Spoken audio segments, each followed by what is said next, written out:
Какая религия самая древняя? И часто меня спрашивают христиане, мусульмане, начало даты написания вашей традиционной религии Ас-Садин. Во-первых, у нас нет такого. Это у нас называлось Ахдау. Он настолько древний, насколько древний наш мир. Это во-первых. Во-вторых, наша религия возникла тогда, когда возник наш мир с одной точки, частицей которой мы все являемся, как частицы Бога. И вот это единое начало, единство. Из глубин веков человек, если так можно обобщить, понимал своим духом, душой. Поэтому у нас не было такого, как Писание, но был порядок, законы, на которых строилось наше социальное общество, среда, и сосуществовало. И это у нас называется Ахдау, то, что мы называем своей религией. Асад-дин или Вас-дин или Рон-дин, не суть, или Ахдау, там суть одна. Было одно бытие, знание о нем, и что мы часть этого единого целого, и знание о том, что какие силы в ней есть, природные, стихийные, в том числе. С другой стороны, были те, кто это написал в письменном виде, то есть реформировал, такие как пророк Заратуштра, ну и потом другие священные писания. То есть у нас нет посредников, и наш Бог не пишет началу даты происхождения нашего мира, ибо Он бесконечен, и это есть все, везде, во всем, и мы часть этого единого целого. Поэтому больше не спрашивайте меня дату написания нашей религии Ас-Садин.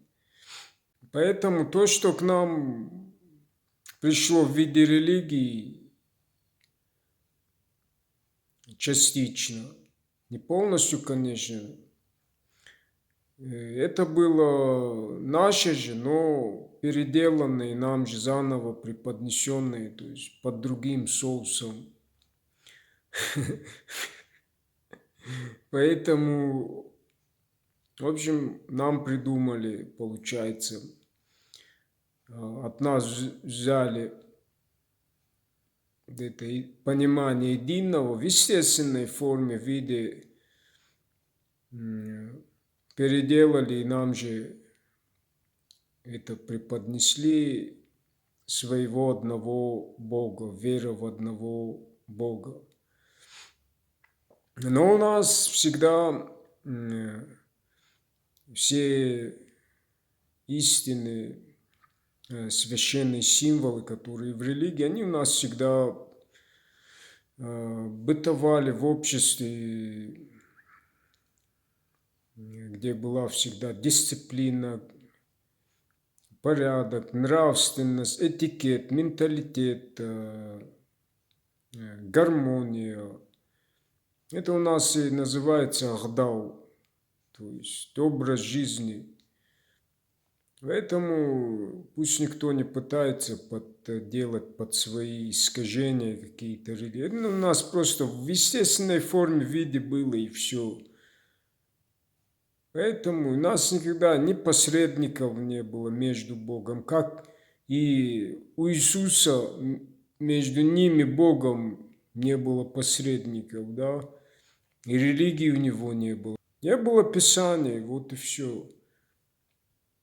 Но, как я сказал, это из глубин веков человек сердцем, душой понимал это единое целое. Ты часть этого единого целого. Это и есть наш Всевышний, Бог везде во всем, у которого нет начало, точки, даты, это и есть бесконечность, да, где там дата, какая дата может быть. Немного тоже, немного логически тоже думайте. Поэтому, если сказать, что наша традиционная религия новодел, ну, с тем, что я сказал, вы, наверное, поняли, что кто тут новодел. Тот, кто пишет даты в бесконечности, тот, кто пишет дату начала исчисления какой-либо религии, конфессии и так далее. И тому подобное. Так что